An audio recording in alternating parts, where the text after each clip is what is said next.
성령의 이름으로 잠시 묵상하겠습니다.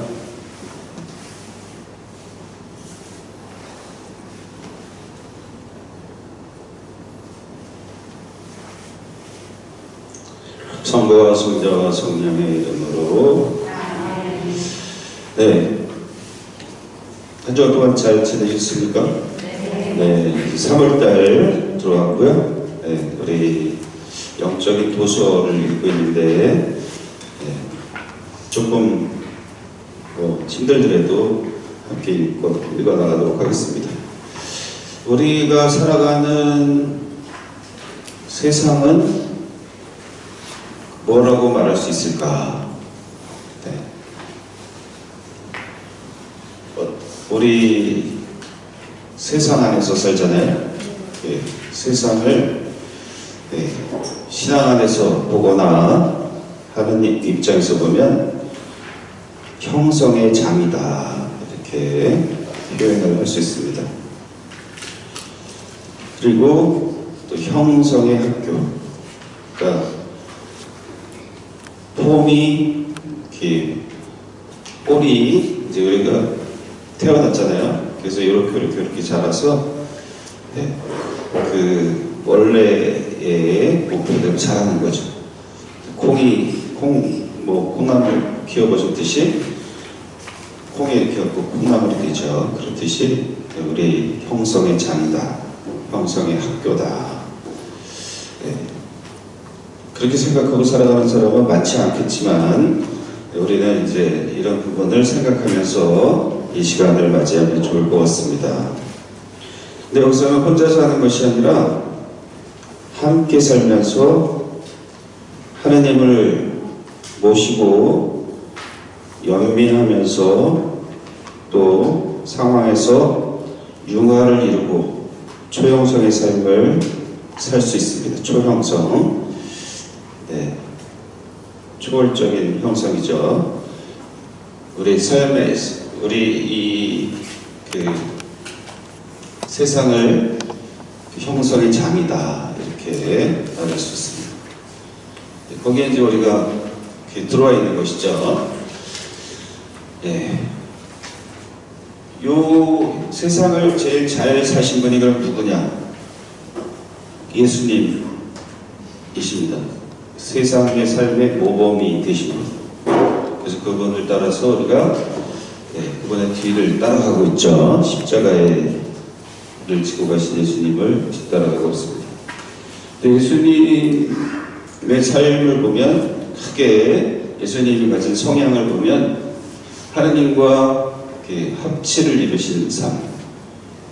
우리는 보통 일치라고도 하는데 여기서는 합치라는 말을 씁니다. 이웃에는 연민을 이루셨고, 어려운 사람들 보면 마음 아파하시고 그러셨죠.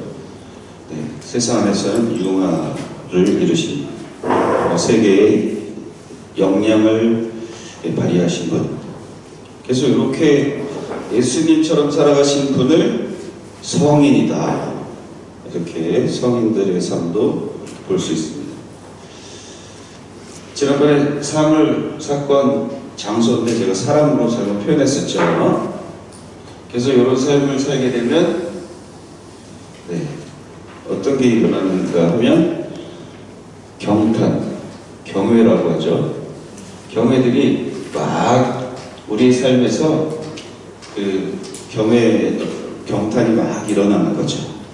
그러니까 항상 신비롭고 놀랍고 새롭고 이런 삶이 생기고, 삼일째 하나님과 나중에는 공명을 이루게 된다.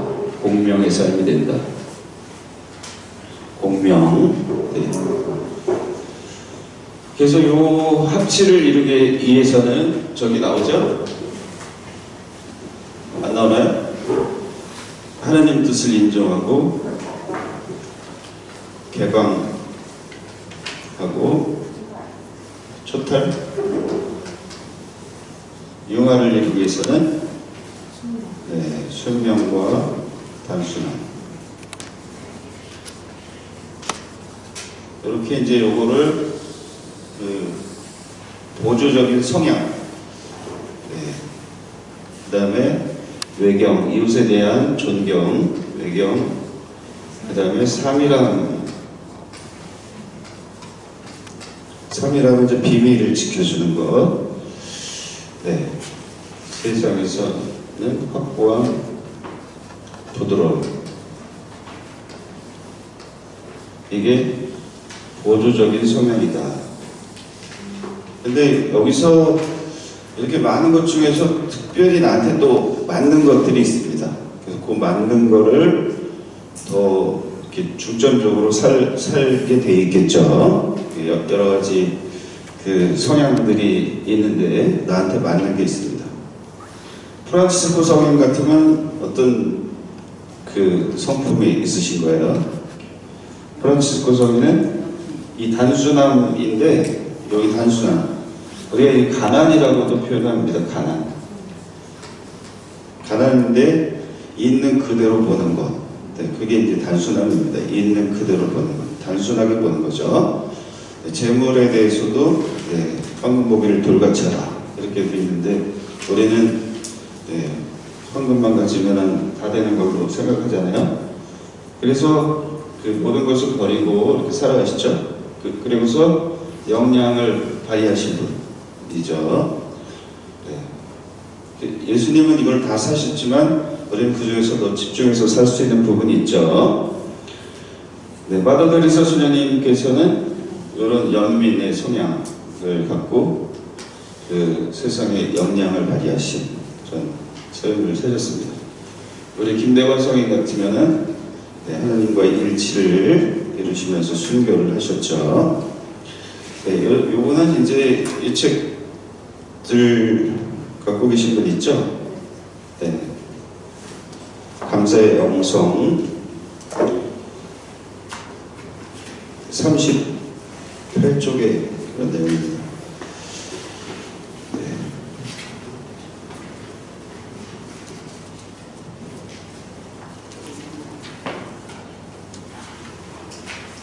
그래서 우리가 이 세상을 이렇게 살게 되면 이렇게 점점 경외가 일어나고 하느님과 일치를 이루는, 그래서 이런 영성의 단계를 영성 신학에서는 정화,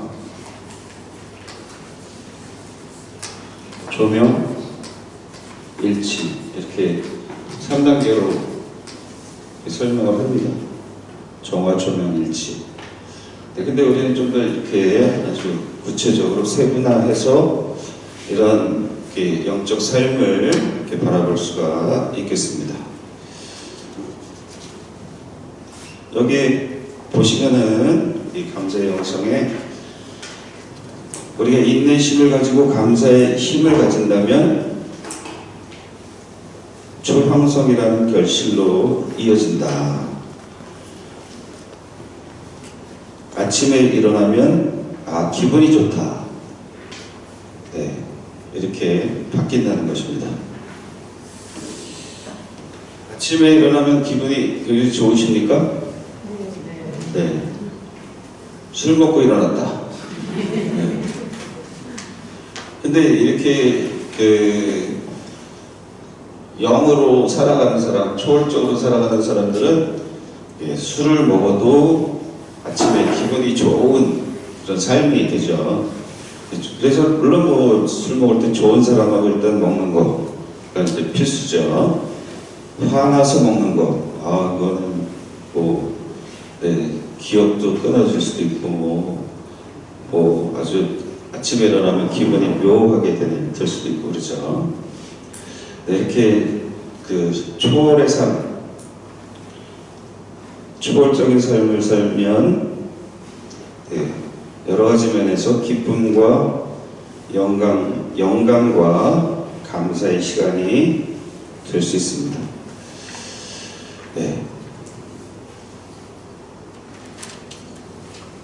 밥 한 그릇 먹을 때도 형성적인 삶을 살 수 있습니다. 밥 한 그릇. 식사도 어떻게 돼요? 식사 기분 나쁜 사람하고 밥 잘 안 먹히게 되잖아요. 그죠? 화가 나거나 교체를 하거나 막 이렇게 되죠. 네, 우리는 이런 길을 찾아가려고 굉장히 애를 씁니다. 사실은 이 행복한 삶, 기쁨의 삶을 찾아가려고 애를 쓰고 있죠. 여러 가지 면에서 모든 생활할 때. 네. 그런데 그게 또 매일매일 우리 곁에 그렇게 초월적인 사람을 만날 수 있느냐, 이것도 아니고 그렇기 때문에 매일 기쁘다, 기분이 좋다, 행복하다, 이렇게 우리 마음을 갖기가 어렵게 되는 것이 우리 삶의 그런 세상이라고 할 수 있겠습니다.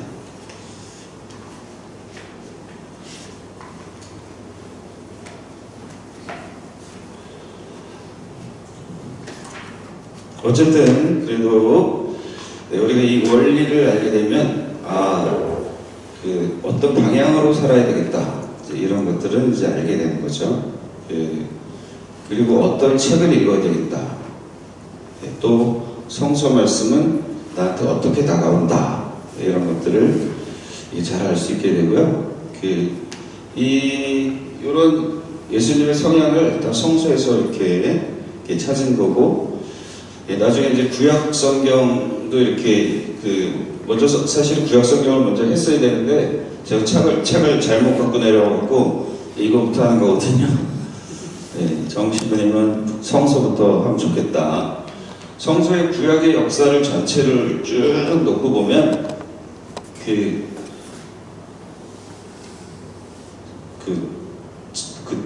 전체를 선형성이라는 말로 해석할 수가 있습니다. 성서 전체.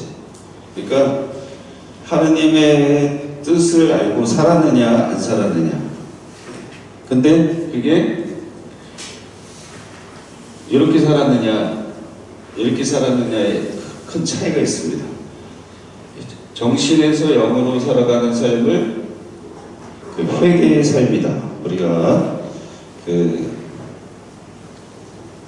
좀 영성적으로는 회개의 삶, 가던 길을 다시 되돌아서 가는 것, 이걸 회개라고 그러죠. 잘못을 반성한다, 정화, 의미만 있는 게 아니라 완전히 삶을 바꾸는 것, 이게 회개잖아요. 근데 진정한 회개는 여기서 영으로 가는 것, 그걸 진정한 회개라고 할 수 있는 거죠. 김수환 추기경님은 그래서 가장 긴 여행은 이렇게 머리에서 이렇게 마음으로, 가슴으로의 여행이다, 이렇게 하잖아요. 굉장히 쉽지는 않습니다. 네. 그래서 이런 삼중구조의 삶을 살고 하나님의 뜻을 잘 헤아려서 살 때 굉장히 능력을 발휘하는 이스라엘 백성들을 볼 수 있습니다.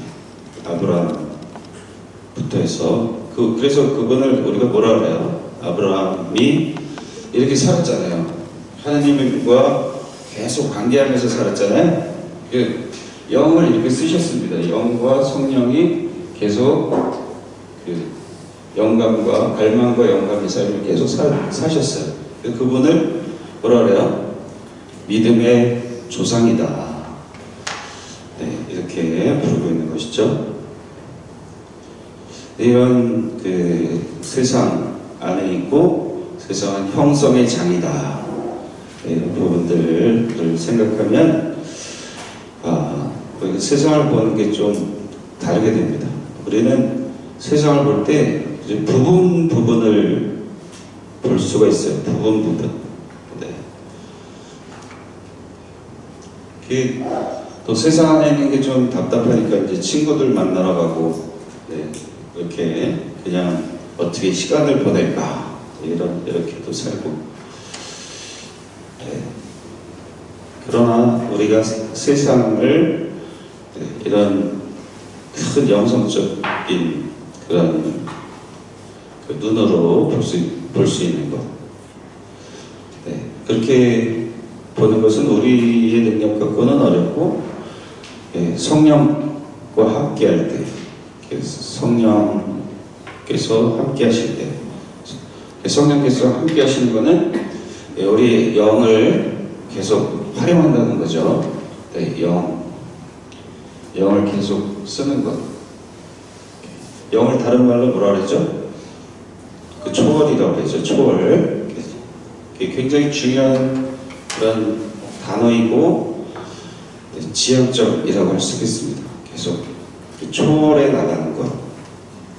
네, 근데 초월이 아니라 퇴보해 나가는 느낌이 들 때도 많죠. 우리가 아유, 저 인간 때문에 못 살겠다. 네, 이런 경우도 있을 수도 있고, 네, 순간의 선택이, 네, 세탁기 선전에 그런 거 나오잖아요. 냉장고 선전, 순간의 선택이 뭐 10년을 좌우합니다. 네, 결혼한 건 또 어떻게 되는 거예요? 순간의 선택이 평생을 좌우합니다. 그러니까 요즘엔 또 그냥 돌싱이 되는 사람도 있고, 네. 그러니까 이런 것들이 굉장히 중요하고, 여기서 어려서부터 그래서 이런 수를 자꾸 놔줘야 돼요. 아까 학생들이라든가 이렇게 우리 자녀들이 있으면은, 그래서 하나님과 이렇게 계속 교감을 가질 수 있도록. 그래서 나는 이 세상에서 무엇을 하라고 보내셨나, 이런 것들. 그러니까 그걸 이제 선형성이라고 하고 말씀드렸죠. 선형성. 하나님의 이거를 여러 가지로 표현할 수 있는데, 하나님의 부르심 있잖아요. 우리가 성소자다. 우리 다 부르셨어요. 그래서 누구든지 부르셨어요. 결혼 성소자로 부르신 분도 있고, 네, 사제 성소, 수도 성소, 또 이거를 하나님의 계획이라고도 할 수 있습니다. 계획.